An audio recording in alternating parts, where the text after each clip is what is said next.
So in the last video, I showed you how to create an observable and how to bind it to a UI element.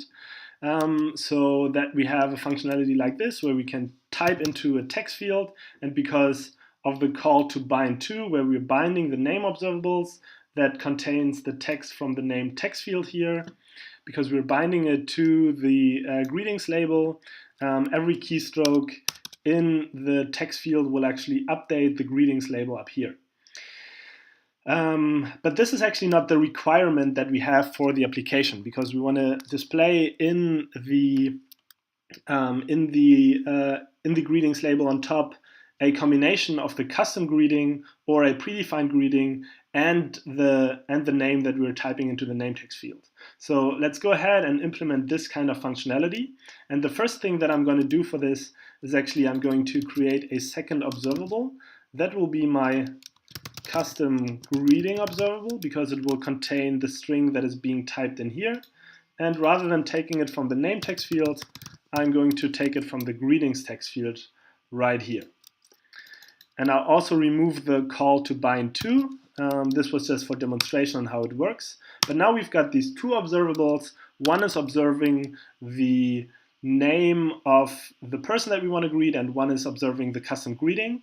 So what we actually want to display up here is a combination of the two, right? So we somehow need to combine the two values that are emitted by these two observables. And the way how we can do this in RxSwift is by calling a function called combine_latest. And that is a static function that is defined on the observable type. So I can just go ahead and write observable combine_latest, and then we can provide two observables as the source. So we are specifying what are the observables that we want to combine here. In our case, it's the name observable along with the custom greeting observable.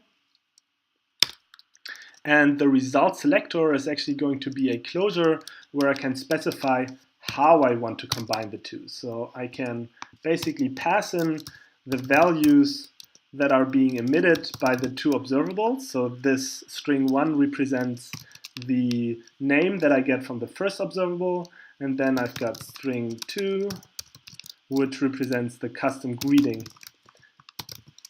from the custom greeting observable. All right.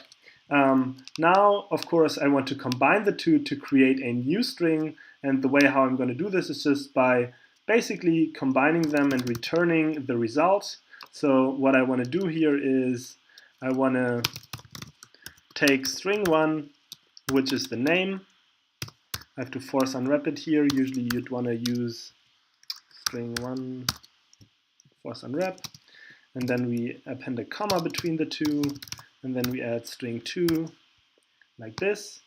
And now we created a new observable, let greeting with name observable. And this time it's actually of type string, because that's what the return value of this observable of this function is down here. And of course we have to use the assignment operator. And now we've got the greetings name observable. Oops. Where did I go wrong? Oh, okay. So now we've got the greeting with name observable that we can legitimately bind to the greetings label. So let's go ahead and do that again. Greeting with name observable, and we're just calling bind to. Again, we're binding it to the greetings label, to the text property, and we're adding the result to the dispose bag.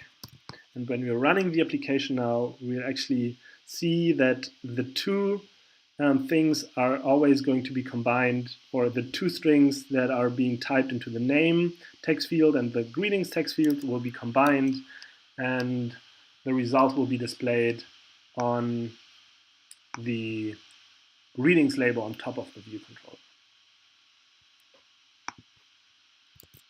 All right, so let's see.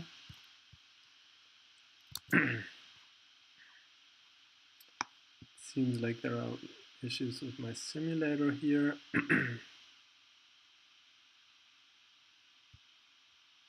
I will show you the result in the next video.